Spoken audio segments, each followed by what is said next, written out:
All right, so today I came to talk about what it means to be a doormat. But before I do, if you like anything that you hear today, please like, share, and subscribe. Hello, it's been a long time. I am excited about being back, and today I've chosen a subject that I think relates to a lot of people. Many of us have, at times in our life, felt like we have been used by someone, been walked over, walked on, and we can call that being a doormat. But, a doormat is someone who lets people treat them badly. And they don't complain, nor do they defend, nor do they try to take up for themselves. They just allow it to happen, and that's never a good thing. We can't be that way in life, but I have to say, if I was to go ahead and share the truth about this, the only person that is to be blamed for being a doormat is the person that is being mistreated. I mean, why would anyone let themselves be used like that? Most times they are because the thought of blaming others for taking advantage of them just seems to be easier. Now, please understand, people walk all over you for a reason. They know your heart. They know you're a good person, and you're willing to always help over and over again. But when you make yourself so available, others will begin to take advantage of you. And everything that you're willing to give, they'll reap off of it until it's almost like you have nothing else to give. But I need to tell you something. When you're a doormat, it's not that person's fault that's using you. It's you, because you're always willing to be accessible, adaptable, and available to give them their every want and their every need. When you begin to change the way that you think about yourself, you understand that you are worth more than that. You're more than just being used and taken advantage of. When you stand up for yourself, you're teaching them how to respect you. You're teaching them how to respect you. You're letting them know that you're not willing to put yourself in a position where you're going to continue to bless them with more, all while you're being burdened in the process. You got to save some time for yourself, because if you never recognize this, you'll find yourself burnt out, blown out, and bankrupt. So if somebody is not treating you right, it's time to stop blaming them. You decide your worth. And if you don't wake up and realize that enough is enough, you'll be stressed and depressed for many days to come. So what am I trying to tell you today? If you don't want to be a doormat, then you need to get off the floor. Plain and simple. Plain and simple. So are you? Had you taken the time to recognize the signs that you're a doormat? Well, here are a few. The first thing that I wanted you to ask yourself is, am I a people pleaser? Is it important that people like me? Because that'll put you in doormat territory faster than you know. I know we do a lot of stuff because we want people to like us, but you gotta ask yourself, when does being kind, when does being nice actually begin to hurt me and even begin to hurt my relationships? Listen to the train. I don't know if you can hear it. It's decided to start now that I decided to do this. But listen, wanting to be liked becomes a problem when you're always acting how you think other people expect you to act. I mean, you don't want to be looked down upon, so you do and you be everything that you want them to be. But there has to come a time when you're trying to please everybody, when it should come to a stop. And instead of being blessed by helping others, you stop being burdened. Or shall I say, whenever you're trying to be a blessing, it's starting to feel more like a burden on the inside because you're not getting your needs met. You realize that how they treat you is a reflection of what they think about you. And if there's no reciprocity, if this doesn't become a two-way street, if there's no acts of appreciation in the connection, then they must not think much about you. I remember one time while I was getting counseling, somebody said to me, they said, Brian, takers are always trying to take. They're trying to take from everybody. It just so happened that taking from you became easy, and they found that they can do it often. You know, that hurt. I was blown away by this statement, because that suggests that a manipulator saw me as a target. They kept taking anything that I had to give because I allowed it. So you got to ask yourself, is this happening to me? Am I giving and giving to the place where I'm starting to bleed out?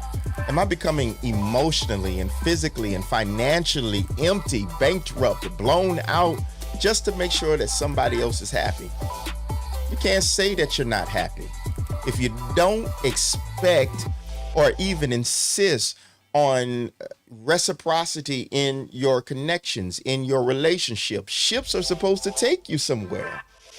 They are supposed to be as much of a blessing to you as you are to them. Now, this next thing that I'm going to say is going to sting a little bit. It's going to hurt, but it has to be said. Some of us can end up becoming manipulators. We can become manipulators. We become silent manipulators, and we don't even know it. Now, you're a silent manipulator if you do something for someone while you're hoping that they will respond in a certain way. Like, if you give a gift because you were expecting the gift back, you wanted a reward for giving a gift or being nice. But you sit there waiting for something in return. You're waiting for them to do something. That was the motivation for why you did it. You said, I'm sorry, expecting for them to say, I'm sorry back, because you thought it needed to be said. Listen, whenever you do anything for anyone looking for anything in return, you're a silent manipulator. Bottom line, I'm sorry, but it has to be said. The sole reason that you give should never be so that you can get something back in return. That's not kindness. That's not niceness. It's not doing it from your heart. People that feel like they have to go this route, to do it this way for approval, are doormats in disguise. You know, hoping to get something in return should never be the goal. Hoping to buy people's affection or to get their attention only sets you up to feel resentment at the end when you don't get what you're looking for. That's not a good place to be. Surely it's not a good place to live. So we've got to make sure that whenever we do stuff, that it comes directly from our hearts and not that we're trying to get something back. The third way that we know that we're being a doormat, or we are being used too much, is whenever I do something, I start to become resentful about doing it. It could be a nice thing, but I hate the fact that I gave what I gave, or I did what I did. I'm resentful. I mean, if you consistently feel taken advantage of, or you truly feel like you don't get anything in return for your niceness, it's a sign that you're not standing up for yourself. That's the bottom line. So what do I need to do? I'm glad you asked. Learn to say no. I'm a firm believer in that. I truly believe in saying no. Learn to say no. Saying no is one of the most powerful ways that you can begin to set boundaries. This is a way that you can protect yourself from being walked all over. When you say no, when it's best for you, you don't have to explain why you said it either. Now, be prepared, because when you tell somebody no, when they're used to you saying yes to everything they want you to do, conflict is going to arise. If you're a people pleaser, this will hurt, because you don't want to be disliked. You wanted everybody to like you, like it was some kind of popularity contest. But being liked by everybody is not going to happen. If you want to see healing, if you want to be delivered, and if you want to be happy and free, you have to be willing not to be liked by everybody. You have to also be willing to be criticized and talked about and scorched and scorned. All of those things comes with the territory. And guess what? That's a part of it. But I need you to be okay with that. I need you to be okay with everybody not liking you. Just because they don't like you don't mean that you're a bad person. It just means that you've learned how to respect yourself, and in turn, by learning how to set boundaries, they may not believe it, but you're learning how to respect them. So, be willing to say no. Now, it's important that you understand that when you say no, some people are going to continue to challenge you because they are manipulators. But you got to hold to your no if you're going to protect yourself, if you're going to protect your heart, your mind, if you're going to protect your rest. Don't let people manipulate you into doing things that you don't want to do. Whenever you say no, they will often take that reasoning that you gave them to look for a way to break through with another explanation why you should say yes. They will come back again and reapproach the situation from every angle to try to get you to say yes. If you spot this kind of behavior, there's one thing that I want you to keep in your mind, because the actions of people don't lie. And someone who desires to push you past your desire and your will, that's a person that you should avoid, because that's a person that really doesn't respect you. Now, that doesn't mean that you have to avoid or stonewall any conflict or situations that come from it. But sometimes it's helpful to explain more to someone that isn't taking advantage of you than someone who is. The people who genuinely care about you will be all right with you saying no. They won't demand a deep explanation for it. They won't try to cross any boundaries that you set. You may even find that the honest communication will begin to strengthen when you are able to be impeccable to yourself, to your core values. I have a friend, Treasure. She always says to me, the people that don't mind don't matter, or the people that matter don't mind. It makes sense to me, because the people that love you best aren't going to mind you standing up for yourself and setting boundaries. So learn how to say no. Set those boundaries firm. And I like to do it this way. I'll draw a line in the sand of how far I'm willing and wanting to go with somebody. And when I hit that line, I won't go further. I won't go any further. So set boundaries. For example, let's say that you work on this job and it's demanding, and they may imply that you need to catch up on all the emails or something after work, or you got to call people when you're off the clock for something you're not going to get paid for. There are some people that'll say, hey, we always get together on Fridays after work, and so you got to be there. No, I don't got to be there. But they'll insist. But we've got to become so true to our boundaries and impeccable to ourselves that when we say no, we mean no. That we're not going to be pushed further than where we were willing to go. No. We don't do it. I don't care if you guys get together for drinks. That's not going to be a part of what I'm going to do. So you have to set clear boundaries. Without boundaries, it's easy to become an emotional dumping ground for everybody's problems. Now, it's good to be compassionate, and it's good to be supportive, and it's also good to understand that you have limits, and you aren't everybody's therapist, and they don't need to call you every time there's a problem. If it's becoming a big deal to them that you be there for everything, then it's time to pull back, because you can't keep going through this. Can't keep going through this. If they keep insisting, that's really a respect issue. They don't respect you.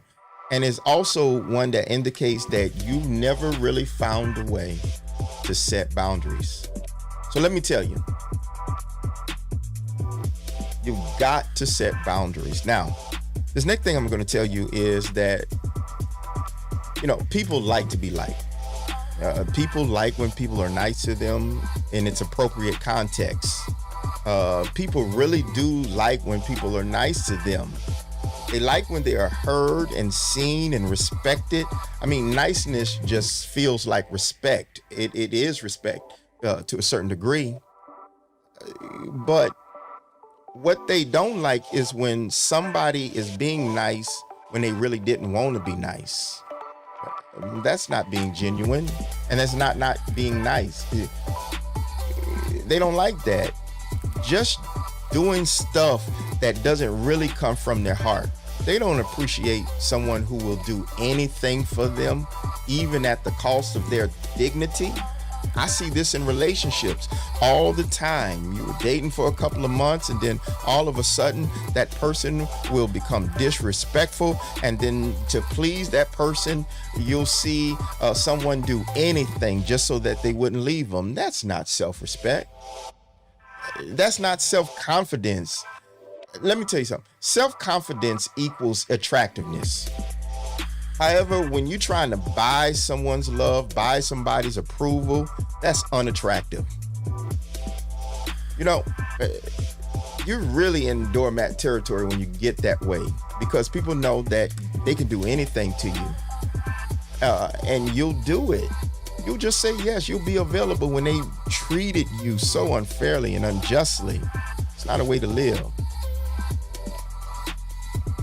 Another way to determine whether or not you're in doormat territory, if you're doormat, is if you start feeling like you're not living your own life, that you're doing everything for everybody else, but you're doing it at the cost of your own life.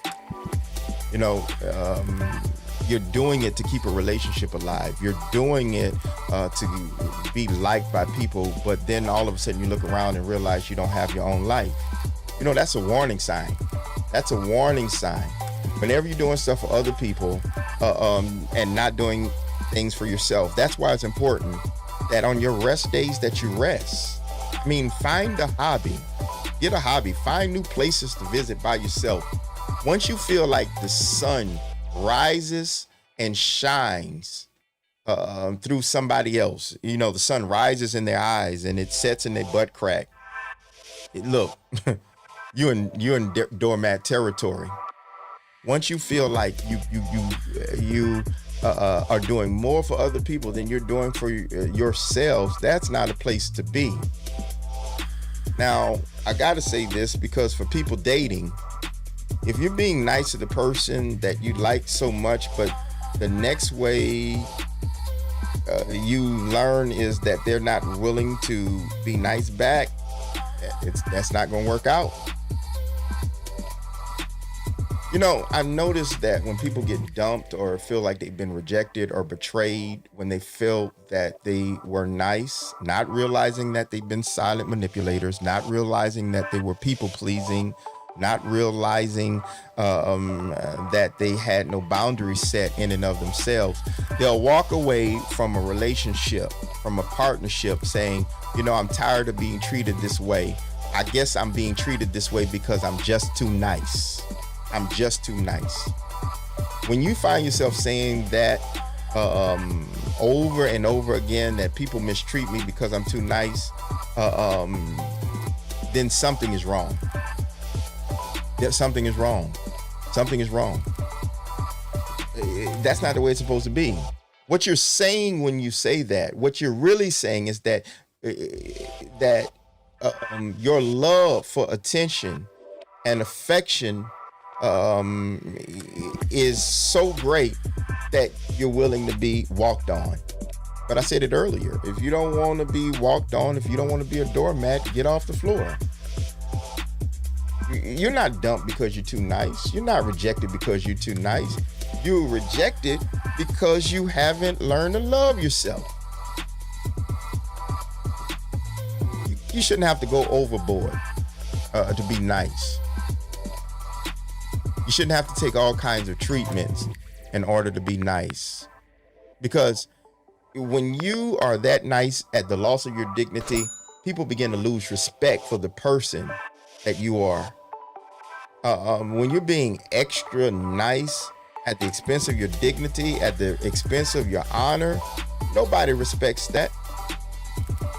Someone who's like that reveals to others that they don't have a backbone and they don't know how to speak up for themselves, and they're not concerned about being respected. Ask yourself a question. Would you really want to marry someone that doesn't respect themselves? Would you want to marry somebody without a backbone? So be careful, because when you start to say that nice guys always finish last and that you're broken because you were too nice, or dropped because you were too nice, it's more likely that you're presenting yourself in a low value way, that the bar where you set yourself is very low. Not that others don't appreciate what you're giving. They like the kindness, but they've learned that you don't appreciate it. So no, you can get off of this doormat circle. You can get off of just being this way, going through this, doing this. You don't have to be this way.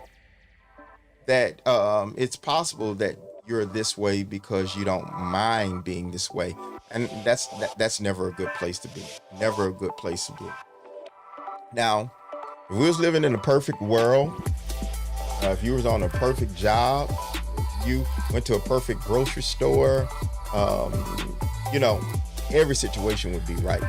Everything would be just the way you want it, but that's not how we live. And so I encourage you to begin to love yourself. Now, some people are not going to appreciate this statement, but I believe it to be true. The Bible says, when Jesus was asked, what's the greatest commandment in heaven? The great prophet responded that you would love the Lord thy God. Look up with all your might, your soul, your heart. Look for something bigger than you. But then he says that you would love others or love your neighbors as you love yourself, but you can't give what you don't have. If you don't love yourself, if you don't respect yourself, you'll be a doormat for many days to come. So I hope I helped you today. I hope you recognize what happens when you're a people pleaser. I hope you recognize if you yourself are a silent manipulator. I hope you recognize what happens when you don't say no, or you're afraid of being criticized. All of that puts you in the territory of being a doormat. Listen, I'm Belittle from Belittle Speaks. Thank you for listening to my rant. I hope something was said that bless you. If you did like what you heard, please like, subscribe, and share this video. And then go to YouTube, Spotify, iTunes, wherever you listen to your podcast, wherever you listen to videos, just type in Belittle Speaks, Instagram, and just like, share, or subscribe. I love you to life. I love you to truth. Don't be a doormat. Until we meet again.